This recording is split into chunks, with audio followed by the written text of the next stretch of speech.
I was celebrating my birthday with my family at a restaurant when a waitress discreetly slipped a folded note onto my table. "Don't drink that." I froze. I decided to swap my wine glass with my daughter-in-law's, and what happened just 5 minutes later changed everything. My name is Celeste Montgomery, and I'm 62 years old. I never thought my 62nd birthday would be the day that saved my life, but also the day I would discover the depths of family betrayal. It was a Friday night, and my son Marcus had taken me to Giovanni's Trattoria, the Italian place I loved so much in our neighborhood of Atlanta, Georgia. He'd chosen it because he knew it was my favorite, or so I thought. Allison Whitlock, my daughter-in-law, sat across from me, smiling that smile I'd always found a little stiff, which I used to attribute to nerves or shyness. The restaurant was buzzing with families celebrating. The atmosphere was warm and inviting, with soft lights casting a golden glow on the wooden tables and the aroma of garlic and basil filling the air. Marcus had ordered a bottle of California Cabernet Sauvignon for a toast, and I felt genuinely happy to be surrounded by my small family. "Mom, you look radiant tonight," Marcus said, pouring wine into our glasses. His eyes sparkled with affection, and for a moment I felt like the luckiest mother in the world. Allison nodded, her smile not quite reaching her eyes, but I was too caught up in the moment's joy to notice. We'd ordered our favorite dishes. I chose the chicken parmesan, my go-to whenever I came here. Marcus decided on the spaghetti bolognese, and Allison ordered a Caesar salad, claiming she was watching her figure. Throughout dinner, the conversation flowed easily. Marcus talked about his work at the State Farm office downtown, and I shared stories about my gardening days and the senior yoga class I'd recently started attending at the local YMCA. But there was a feeling I couldn't shake, a subtle tension that seemed to radiate from Allison. Whenever Marcus turned to talk to me, she'd watch him with an expression I couldn't quite decipher. Her fingers drummed nervously on the table, and I caught her checking her cell phone several times in a way that wasn't exactly discreet. When it was time for the toast, Marcus stood up, glass held high. "To Mom," he said, his voice thick with emotion, "for being the strongest woman I know, for raising us with so much love after Dad passed, and for teaching me what true resilience means." His words warmed my heart, and I felt happy tears welling up. Allison also raised her glass, but I noticed her hands were trembling slightly. "To Celeste," she said, her voice sounding a little strained, "for being such a special mother-in-law." The slight hesitation before the word special caught my attention, but I decided to ignore it. Just as I was about to raise the glass to my lips, I felt someone approach our table. It was one of the waitresses, a young woman with brown hair pulled back in a ponytail. She leaned in subtly, as if to wipe something from the table, and slid a small, folded piece of paper next to my plate. The move was so seamless that neither Marcus nor Allison noticed. The waitress, Jada Reynolds, gave me an intense, almost urgent look before quickly walking away to another section. My heart started pounding. With trembling hands, I unfolded the paper beneath the table, keeping it hidden. The words were written in clear, urgent script. "Don't drink that. Your life is in danger. Trust me." The world seemed to stop. The noise of the restaurant faded into a distant murmur, and I felt like I was watching the scene from outside my own body. My first reaction was to assume it was a terrible joke, but the look in the waitress's eyes conveyed a seriousness I couldn't dismiss. I looked at my wine glass, which seconds earlier I had been so eager to taste. Now it looked sinister. I managed to keep my expression neutral while my mind raced. Marcus and Allison continued chatting, oblivious to what had just transpired. "Excuse me," I said, hoping my voice sounded natural. "I need to run to the restroom for a second." I stood up on shaky legs, slipping the paper into my pocket. As I walked toward the back, my mind was a whirlwind of questions and fear. In the restroom, I reread the note, hoping the words might magically change. The handwriting was feminine, rushed but legible. There was no signature or further explanation, just that direct, terrifying warning. When I returned to the table, I tried to act normal, but inside, I was terrified. I looked at Marcus and Allison with new eyes. Marcus seemed completely normal, talking animatedly about his plans to renovate their kitchen. But Allison, something was different about her. Her eyes darted nervously between my glass and my face, as if she were waiting for something. That was when I made a decision that changed everything. When Marcus turned to flag down our server for more bread, I seized the moment of distraction. With one quick, casual movement, I switched my glass with Allison's. The liquid was identical, the same Cabernet we'd been drinking all night. "Finally," I said, raising the glass that was now mine. "A toast to this beautiful family moment." Marcus smiled broadly and raised his glass. Allison, unaware of the switch, raised hers too, the one that had originally been mine. We drank at the same time. The wine tasted the same as always, but I could barely focus on it. I was watching Allison intently, searching for any sign that something was wrong. At first, nothing happened. We continued to eat and chat. Marcus told me about a promotion he hoped to receive at his firm, and I talked about my plan to visit my sister in Portland, Oregon that fall. Allison participated in the conversation, but she seemed increasingly uneasy. It was exactly 5 minutes after the toast when it started. Allison pressed a hand to her stomach, a look of confusion on her face. "I feel a little funny," she muttered. Marcus immediately looked concerned, asking if she was okay. She shook her head, saying she'd probably eaten something that disagreed with her at lunch, but then her face began to pale visibly. Her hands started trembling, not from nerves like before, but uncontrollably. "I really don't feel well," she whispered, and I saw beads of sweat forming on her forehead, even though the restaurant was comfortably cool. Marcus immediately stood up, supporting his wife by the shoulders. "Honey, what is it?" he asked, his voice alarmed. I remained seated, watching the scene with a mix of horror and terrible fascination. Allison tried to stand, but her legs buckled. She collapsed back into her chair, breathing erratically. Her eyes were glassy, and her skin had taken on a grayish tint that terrified me. "Call 911!" I yelled at Marcus, though my voice sounded eerily calm considering the situation. Panic seized the restaurant as other diners realized something serious was happening. While we waited for the paramedics, my mind couldn't stop repeating the words on the note. "Your life is in danger." And now I knew with a blood-chilling certainty that the person who had been in danger was me. The ambulance ride to St. Jude Medical Center was a nightmare. Allison had lost consciousness, and the paramedics were working frantically to stabilize her. Marcus held my hand in the back seat, his eyes filled with terror and confusion.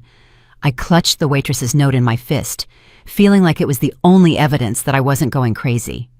In the emergency room, the doctors immediately whisked Allison away.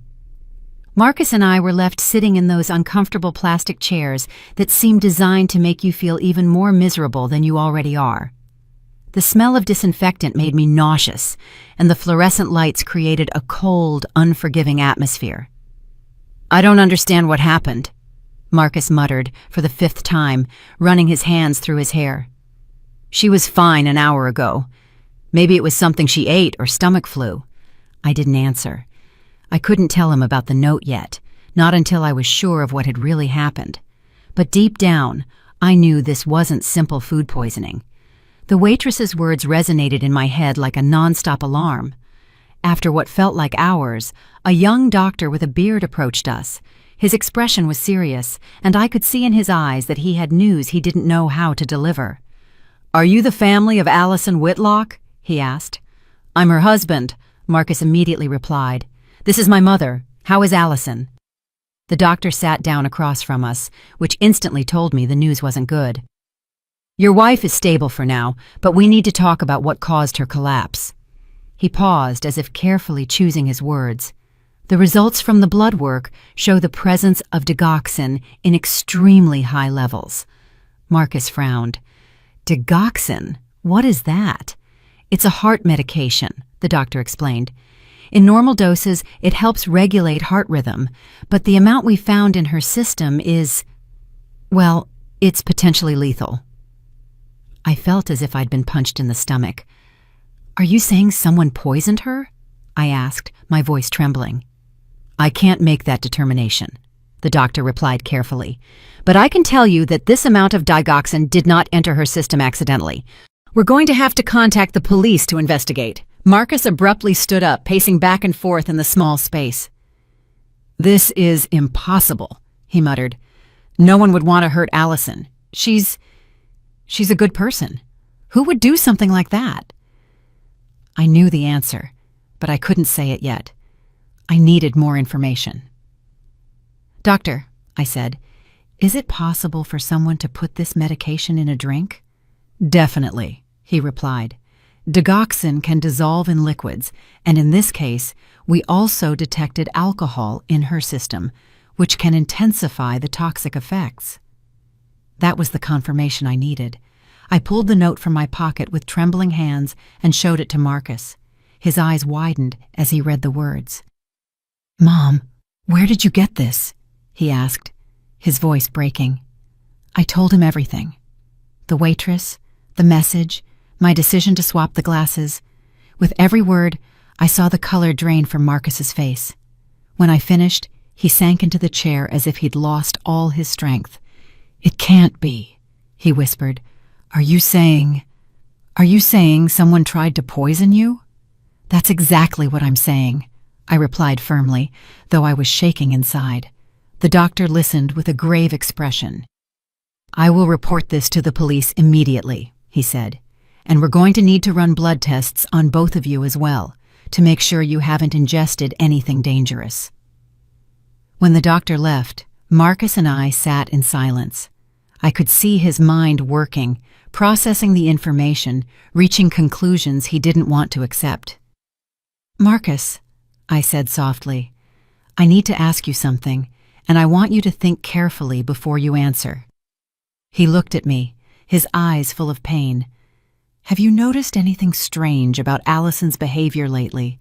Anything different at home? Marcus took a long time to respond. When he did, his voice was barely a whisper. A few months ago, she started getting really worried about your health. He stopped, as if he didn't want to continue. What kind of worries? I pressed. She kept saying she saw you confused sometimes, that you forgot things, that maybe we should start considering care options for you. The words sounded as if they physically pained him to say. My blood ran cold. Care options. A nursing home? She said she had researched some very nice places, that it would be better for you to have professional care. Marcus mumbled, unable to look me in the eye. Marcus, I said, my voice trembling. I don't have memory problems. I'm not confused. I'm perfectly fine. I know, he whispered. My God, I know, but she was so convincing. She showed me articles about early dementia, talked to me about red flags, and I wanted to believe she was just looking out for you. What else? I asked, though I wasn't sure I wanted to hear the answer. Marcus covered his face with his hands. Last month she suggested I should get power of attorney over your finances. She said it was just a precaution in case something happened to you. His voice cracked. I was about to agree. I thought it was the responsible thing to do. I felt sick. The whole picture was starting to form, and it was more horrifying than I'd imagined. Allison hadn't just planned to poison me. She had been preparing the groundwork to make my death seem inevitable, even expected. Is there anything else? Marcus continued, his voice barely audible. 3 weeks ago, I found bottles of pills in her purse. When I asked her, she said they were vitamins for herself, but now that I think about it, I never saw her take them. Do you remember what kind of pills they were? I don't know.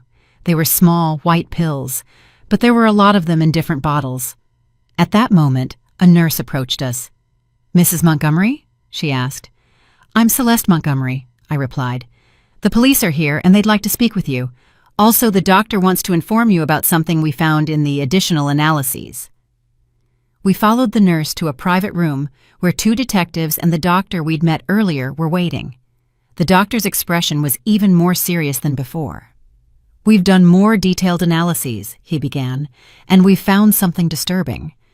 Mrs. Whitlock didn't just have digoxin in her system. She also had traces of other cardiac medications. It appears she had been ingesting small amounts over a prolonged period. My world spun. Are you saying someone has been gradually poisoning me? That is the most likely explanation for what we are seeing, the doctor confirmed. One of the detectives, a middle-aged woman with graying hair, Detective Lieutenant Lee, leaned forward. Mrs. Montgomery, have you been taking any medication recently? Have you noticed any unusual symptoms? I thought back over the past few months. The occasional dizziness I'd dismissed as age, the fatigue I'd thought was normal, the moments of confusion that had worried me, but which I'd decided to ignore. Yes, I whispered. I've been feeling things, but I thought it was just part of getting older. Marcus squeezed my hand. Mom, why didn't you say anything to me? Because I didn't want to worry you, I replied, and because Allison assured me it was normal for my age. The words hung in the air like an accusation, and that was when I realized that my own daughter-in-law had been trying to kill me slowly and systematically, all while convincing my son that I was losing my mind. The monster hadn't come from outside. She had been living inside my own family. The next few days passed like a slow-motion nightmare. Allison was in the intensive care unit, stable but still unconscious. Marcus hadn't left my side, as if he feared something might happen to me if he left me alone. The guilt was consuming him, and I could see it in every line on his face. Detective Lee had visited me 3 times in the last 4 days. She was a meticulous woman with eyes that seemed to see through lies, and each conversation revealed more pieces of the horrific puzzle my life had become over the last few months. Mrs. Montgomery, she said during our latest meeting, we've been looking into your daughter-in-law's background. What we found is troubling. We were sitting in my living room, the same room where Allison had so often come to care for me during my supposed episodes of confusion. Now, every corner of that room felt tainted by her lies. Allison worked as a certified nursing assistant, CNA, for 5 years before marrying your son, Detective Lee continued. She had access to medications and was perfectly familiar with the effects of different substances. Marcus, sitting beside me, looked more haggard each day. But why would she want to hurt Mom? I never sensed she had a problem with her. The detective exchanged a meaningful glance with me before answering. Mr. Montgomery, we reviewed your mother's financial records. Are you aware that you are the sole beneficiary of her will? Of course, Marcus replied. She's my mother, but that doesn't mean anything. I never wished for anything to happen to her for money. No, but your wife did know about the inheritance, the detective said softly. And according to our investigation, she had been pressuring you to have your mother make changes to her legal documents. I recalled all those seemingly innocent conversations, where Allison suggested it would be prudent to get my affairs in order, how she had insisted on accompanying me to doctor's appointments, always with that worried smile and that voice full of false compassion. There's something else, Detective Lee continued. We found correspondence on Allison's computer. She had been researching assisted living facilities specializing in dementia patients, very expensive places where residents rarely receive family visits. My stomach churned. She was planning to have me institutionalized. That appears to be the case, she confirmed. But not only that, we also found searches on how to accelerate cognitive decline in the elderly and methods to make a death appear natural in patients with cardiac conditions. Marcus stood up abruptly, walking to the window. His shoulders trembled. My God, he muttered. What kind of monster is she? But I needed to know more. Over the past few days, I'd been remembering incidents that at the time seemed insignificant, but now took on a sinister meaning.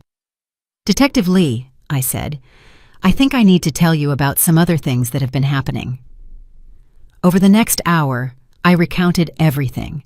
How Allison had started visiting me more frequently several months ago, always bringing tea or some special snack. How after those visits, I would feel strangely tired and confused. How she had subtly started questioning my memory in front of Marcus. She would say things like, Celeste, Don't you remember you already told me that story yesterday? Or, honey, you just asked me that 5 minutes ago. I started doubting myself. I thought maybe I really was losing my memory. Marcus turned from the window, his face full of horror. And I believed her, he whispered. Every time she came home and told me you'd had an episode, I believed her. I thought she was being a good wife by looking out for you. Detective Lee took meticulous notes. Do you recall any specific episode, Mrs. Montgomery? Yes, I replied, feeling rage beginning to replace the fear. 2 months ago, Allison came over for lunch. She brought a homemade soup, said she'd made too much and didn't want it to go to waste. After eating it, I felt so unwell that I had to lie down. When Marcus arrived that night, she told him she'd found me confused, that I didn't remember having lunch with her. And what did you remember? I remembered the lunch perfectly, but I felt so sick and disoriented that I couldn't defend myself. Marcus took me to the doctor the next day, but by then I was feeling better. The doctor said it was probably just a stomach virus. Marcus slumped into his chair, covering his face with his hands. She was gradually poisoning you, he murmured. I helped her convince you that you were going crazy. It's not your fault, I said, though inside I felt a complex mix of pain and understanding. She is very good at manipulation. She manipulated me too. Detective Lee closed her notebook. Mrs. Montgomery, there's one more thing you need to know. The waitress who gave you the note, Jada Reynolds, is a nursing student. Her grandmother died 2 years ago under circumstances similar to what you're describing. My blood ran cold. What do you mean? Jada's grandmother, Eleanor Washington, began showing signs of confusion and cognitive decline. Her family thought it was natural dementia. She was admitted to an assisted living facility where she died 6 months later from heart failure. But Jada always suspected something wasn't right. And what does that have to do with me? The person who cared for Jada's grandmother, who convinced the family she needed institutional care, was Allison Whitlock.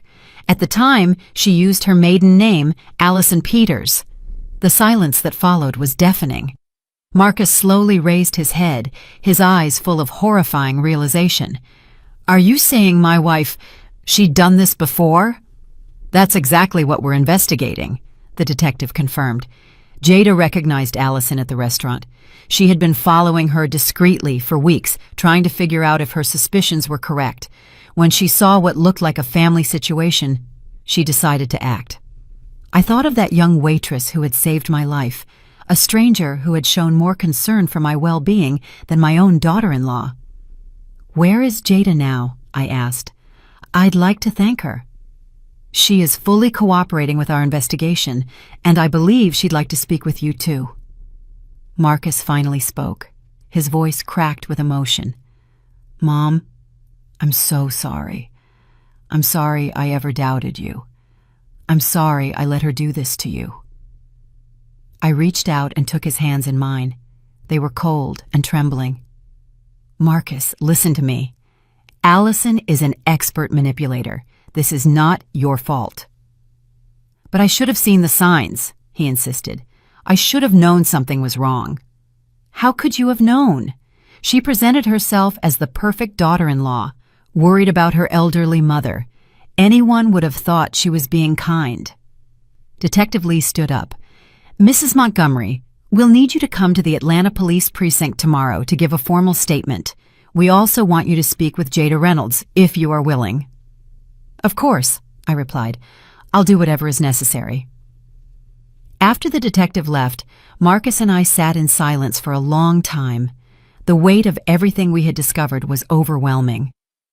Marcus, I finally said, there's something you need to understand. All these months when I felt confused and sick, the worst part wasn't the physical discomfort. The worst part was thinking I was letting you down, that I was becoming a burden to you. His eyes filled with tears. You were never a burden, Mom. Never. I know that now. But in those moments, when Allison told me she was worried about my mental decline, I felt like I was losing not just my mind, but also your respect and your love. She knew exactly what buttons to push, Marcus murmured. She knew my greatest fear was losing you the same way I lost Dad.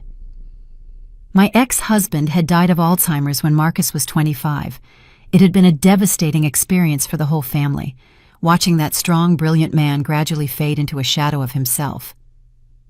Allison used that experience against us, I continued. She knew you would be afraid of me following your father's path, and she exploited that fear to manipulate you. Marcus nodded slowly. And I fell completely into her trap.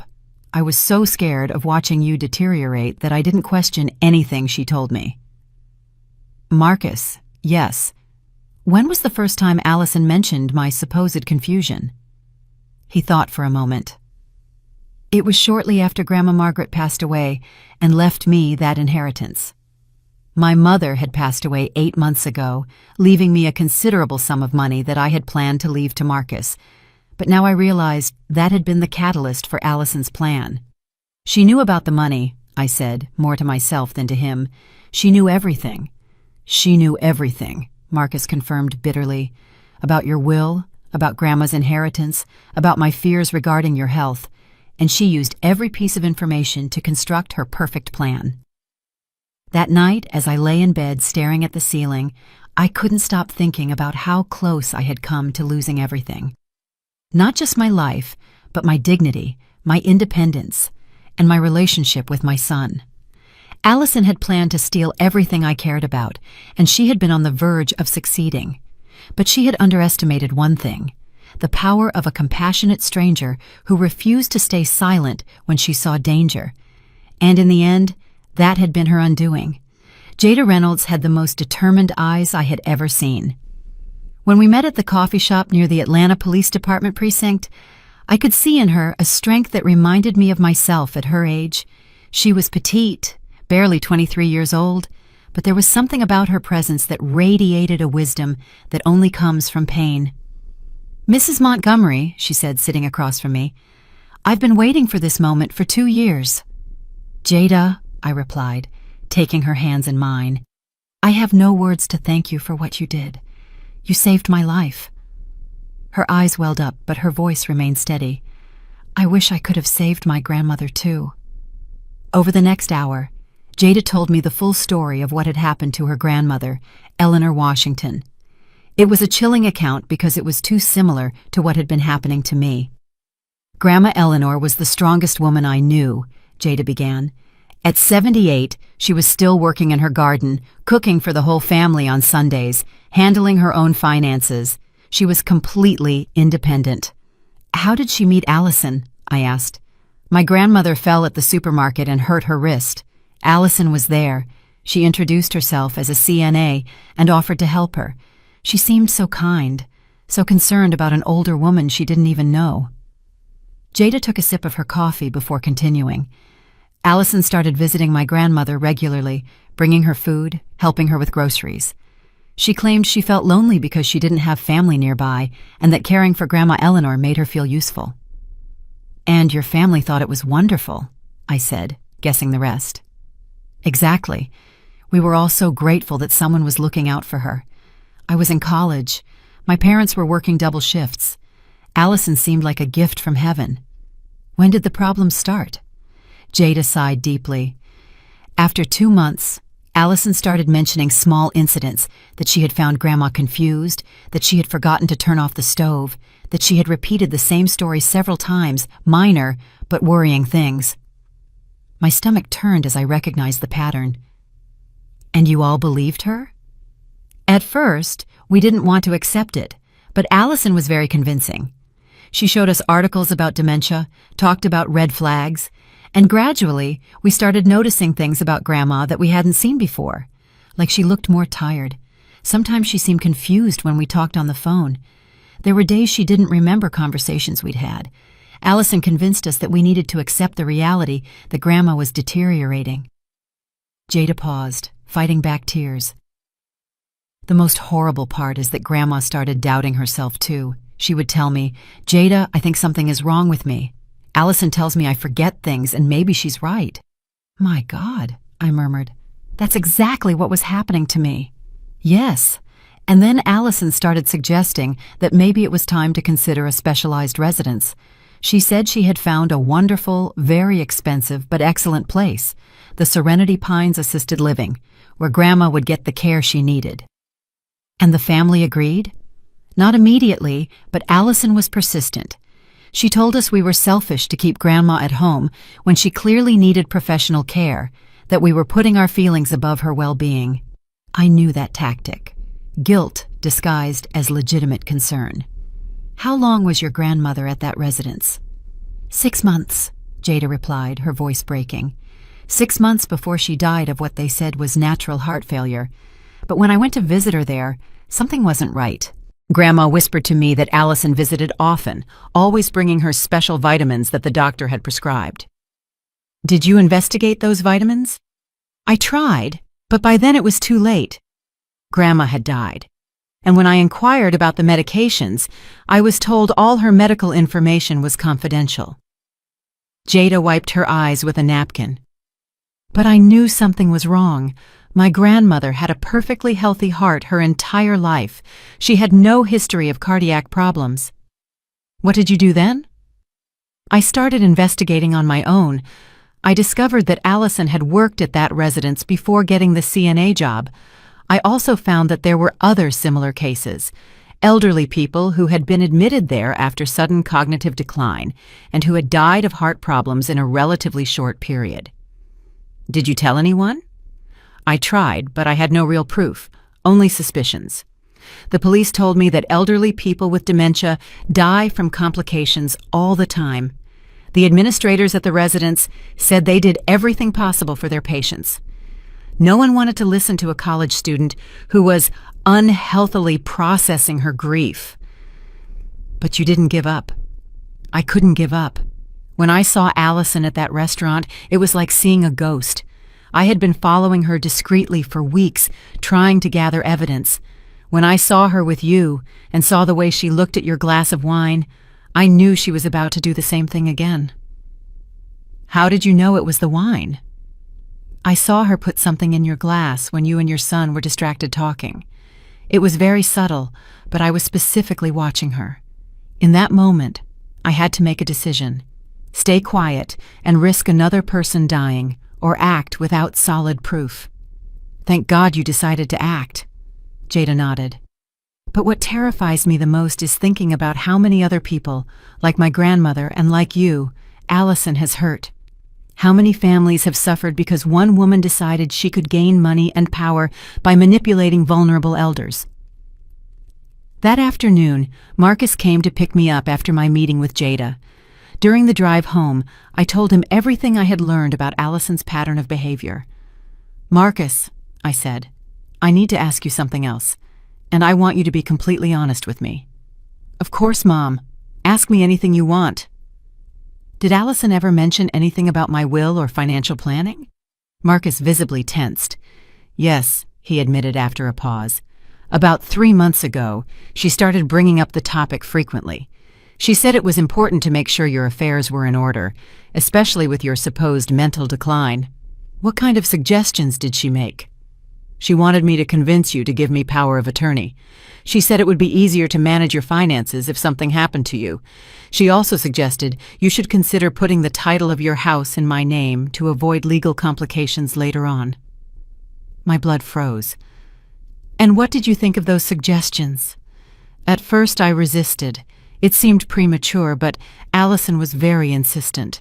She said it was the responsible thing to do, that waiting until it was too late would be a terrible mistake. Marcus, yes. Did I sign any documents in the last few weeks without clearly remembering it? His silence was answer enough. Marcus, I need you to tell me the truth. 2 weeks ago, he finally murmured, Allison said you'd had a particularly bad episode, that you'd been very confused and had expressed concern about your finances.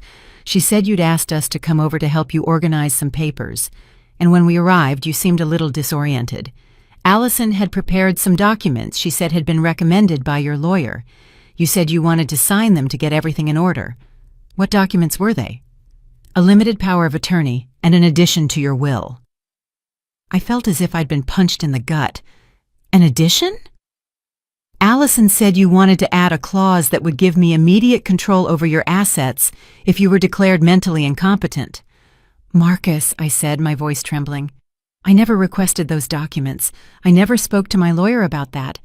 Allison drugged me that day to make me look confused, and then manipulated me into signing documents I never would have signed in my normal state.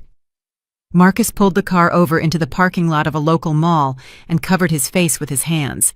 My God, Mom, I was a complete idiot. I should have questioned everything. I should have insisted on speaking to your lawyer directly.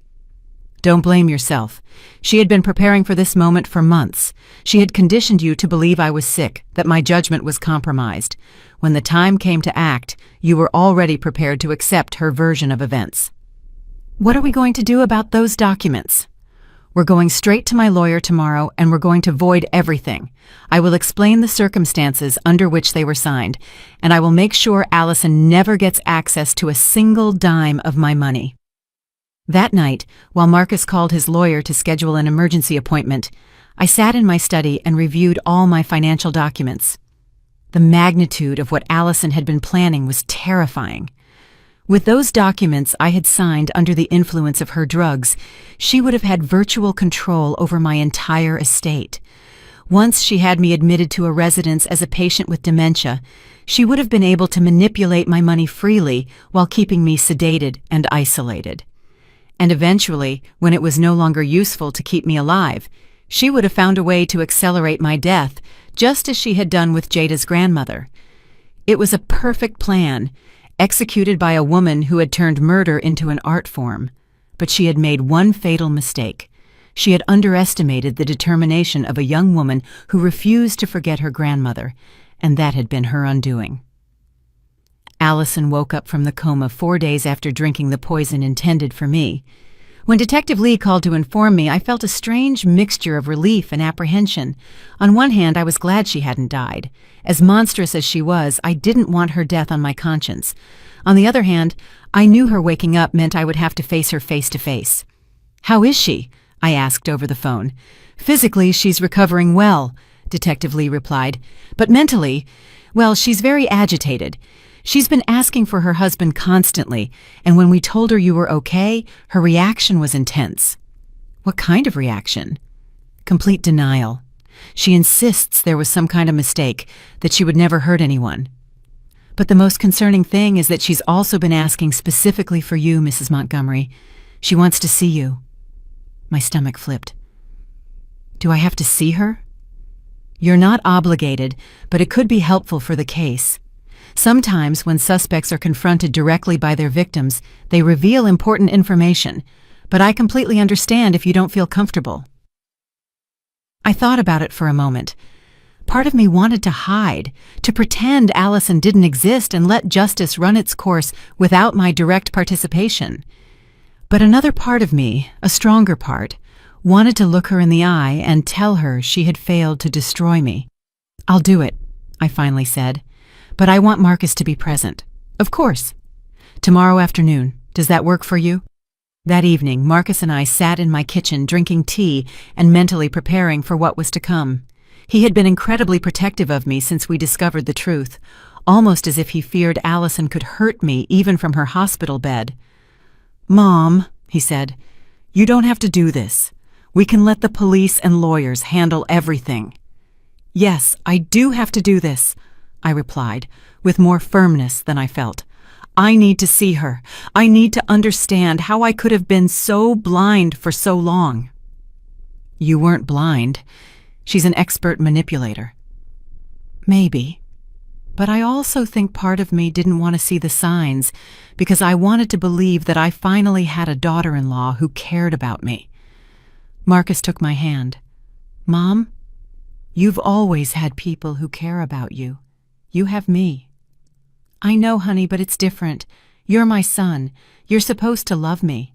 Allison chose to be in my life, or so I thought. The idea that someone would choose me, that they would consider me worthy of affection without familial obligation, that meant a lot to me, and she took advantage of that. Yes, she took advantage of my loneliness, my desire to be loved, my fear of aging. She knew exactly my vulnerable spots, and used them against me. The next day, as we entered the hospital, I felt like I was walking toward my own execution. Detective Lee escorted us through corridors that smelled of disinfectant and pain until we reached the room where Allison was being guarded. There was a police officer at the door, which made me feel a little safer. But when the detective opened the door and I saw Allison for the first time since that horrible night at the restaurant, all my mental preparation vanished. She was pale and thin, with IV tubes connected to her arm, but her eyes had the same calculating intensity they had always held. When she saw me enter, her expression immediately shifted to one of feigned vulnerability. "Celeste," she said in a weak voice, reaching out a hand toward me. "Thank God you're okay. I was so worried." I stood near the door, refusing to approach her bed. Marcus positioned himself protectively between us. "Allison," I said, my voice firm, "we know what you did." Her expression of confusion seemed genuine, but I had already learned what a good actress she was. "What are you talking about? I'm the one who got sick. Someone tried to poison both of us." "No," I replied. "Someone tried to poison me, and that person was you." For the first time, I saw a flicker of something darker in her eyes, but she quickly hid it behind seemingly sincere tears. "Celeste, I don't understand why you're accusing me of something so terrible. I love you like a mother. I would never hurt you." "How did you love Jada Reynolds' grandmother, Eleanor Washington?" I asked. The change in her expression was instantaneous. The tears dried, the vulnerability disappeared, and for a moment I saw the real Allison, cold, calculating, furious. "I don't know who you're talking about," she said, but her voice had lost all its feigned warmth. Marcus took a step forward. "Allison, we found the medications at our house. We found your correspondence. We know about the money, about the documents you made Mom sign. We know everything." Allison sat up straighter in bed, and her mask of the innocent victim began to completely slip. "Marcus, honey, you have to understand. Everything I did was for us, for our future." "Our future?" he repeated in disbelief. "Your mother is older, Marcus. She doesn't have many good years left. Wouldn't it be better if she could enjoy her final years in a place where she received appropriate care while we built a life together without the burden of constantly worrying about her?"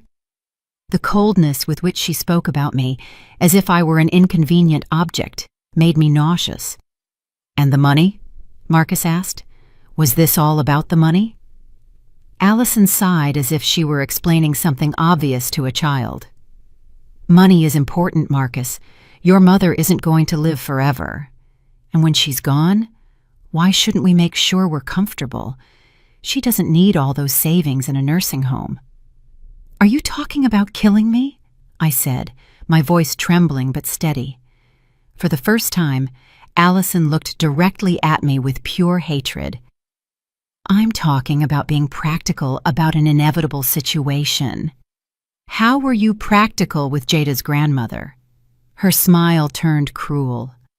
"Eleanor Washington was a lonely old woman who was going to die anyway. At least I made sure her final months were comfortable and that her money ended up in her family's hands. She didn't have anyone else. Her family visited once a month if she was lucky. I was the only one who truly cared about her in the end."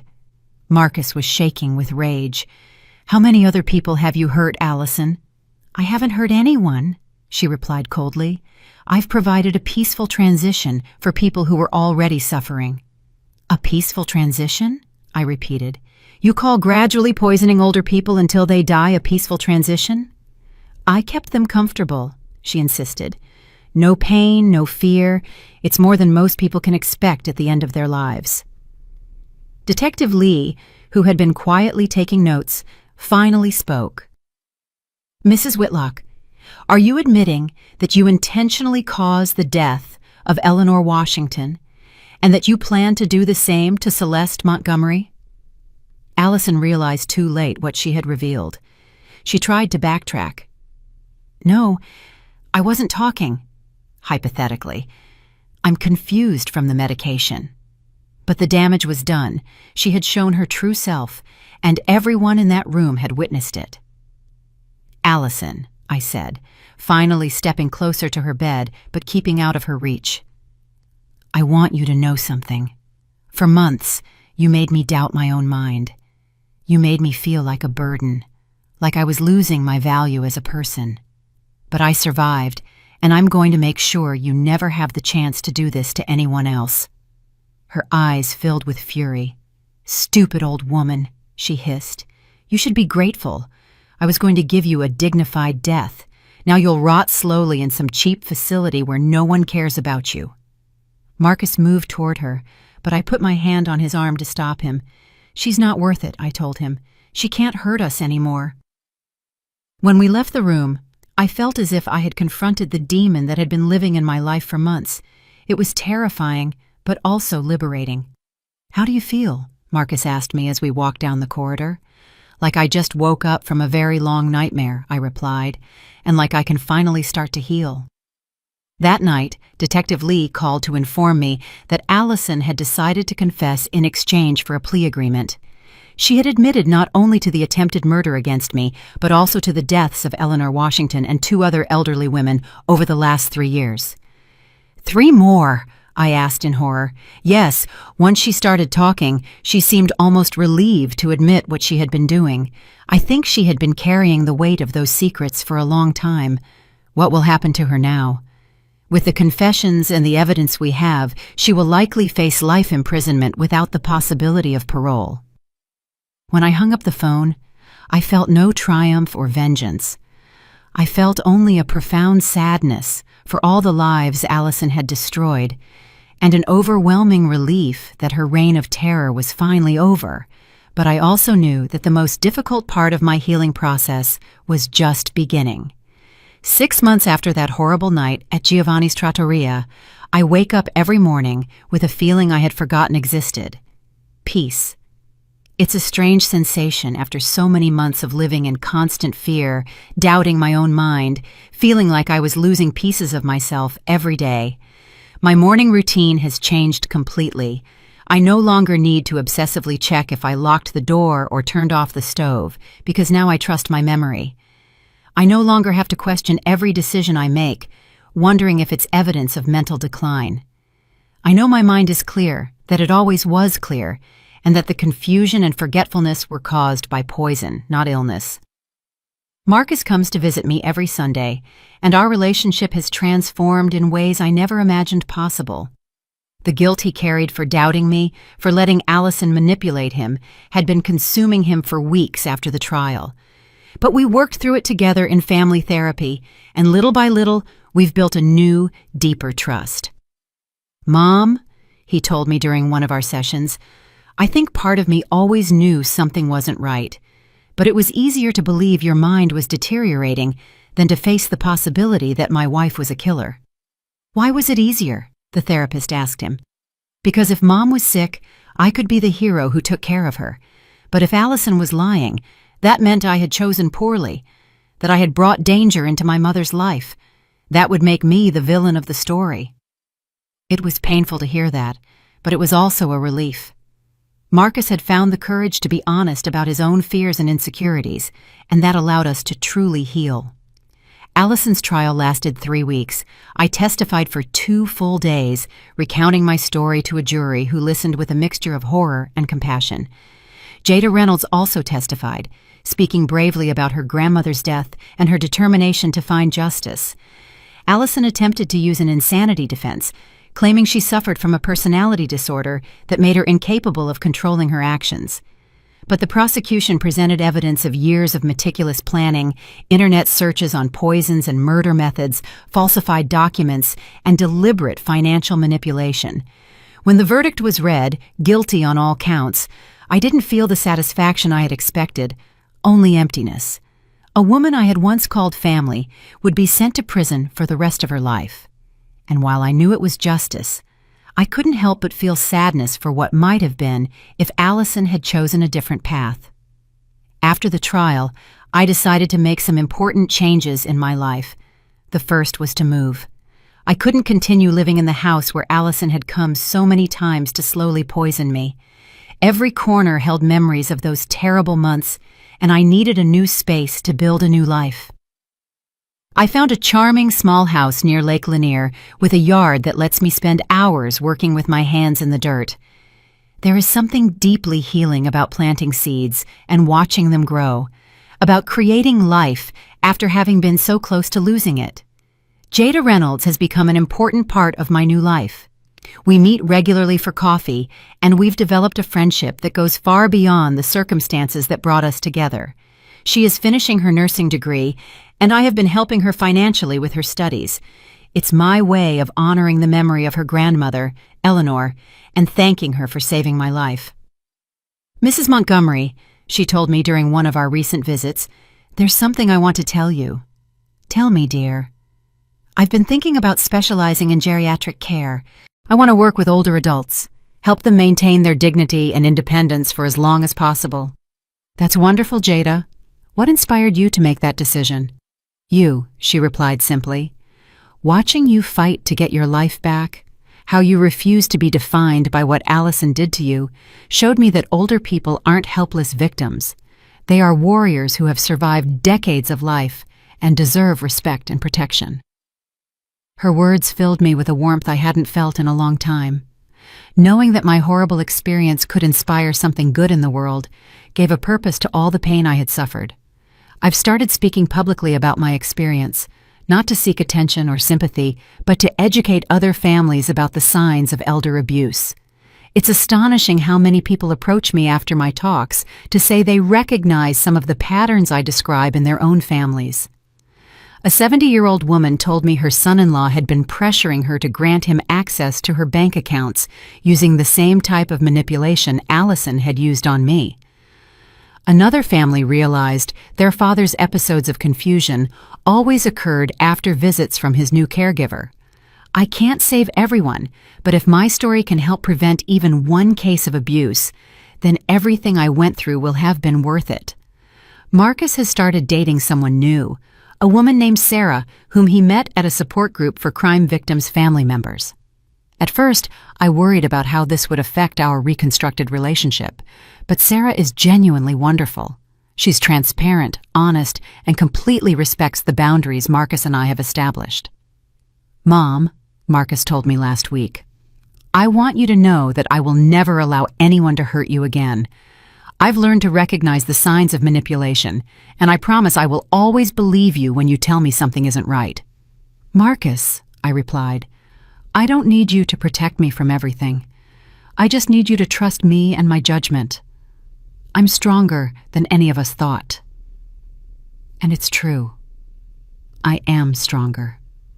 The process of surviving Allison's betrayal, of fighting for my sanity and my life, has taught me things about myself I never knew. I'm 62 years old, but in many ways, I feel like my real life is just beginning. I've resumed activities I had abandoned during the months Allison was poisoning me. I went back to my yoga classes, where my classmates welcomed me with open arms. I joined a book club at the local public library. I even took painting lessons, something I had always wanted to do, but never found the time for. Every new activity, every new friendship, every day I wake up without fear is a victory over what Allison tried to do to me. She tried to turn me into a helpless victim, a confused old woman who could be manipulated and eventually eliminated. But she failed. One afternoon, while working in my garden, I found a letter in my mailbox. It had no return address, but I immediately recognized the handwriting. It was from Allison, writing from prison. For a moment, I considered throwing it away unopened. I owed her nothing, and I had no obligation to read her words. But curiosity overcame my caution. The letter was brief and, typical of Allison, completely self-centered. She didn't apologize for what she had done. Instead, she complained about the prison conditions and insisted she had been misunderstood. It ended with a line that made me laugh despite everything. "I hope you appreciate the favor I tried to do you." Even now, even after confessing to multiple murders, Allison saw herself as the heroine of her own story. It was a perfect reminder of why she had been so dangerous and why my decision to cut off all contact with her had been the correct one. I burned the letter in my fireplace that night, watching the words vanish into ashes. It was symbolic. The last vestige of power Allison had over me turned into smoke and disappeared forever. This morning, as I drink my coffee on the porch of my new home, watching the sun rise over Lake Lanier, I reflect on everything I have lost and everything I have gained. I lost my innocence about humanity's capacity for evil. I lost the version of myself that believed goodness would always be recognized and rewarded. But I gained something much more valuable. I gained the absolute certainty of my own strength. I gained the wisdom that comes from surviving the unthinkable. I gained a deeper, more honest relationship with my son, and I gained the satisfaction of knowing that my experience is helping to protect others. Marcus is arriving in an hour for our weekly Sunday lunch. We're going to cook together, something we used to do when he was a kid, but had stopped doing once Allison entered our lives. It's a tradition we've recovered, along with so many other things I thought I had lost forever. As I wait for him, I think of all the people who weren't as lucky as I was.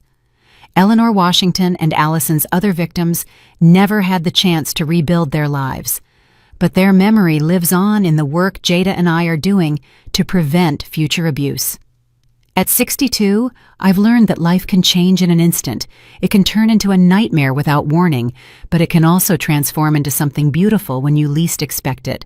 The key is to never give up, to keep fighting, even when it seems all hope is lost. I am Celeste Montgomery.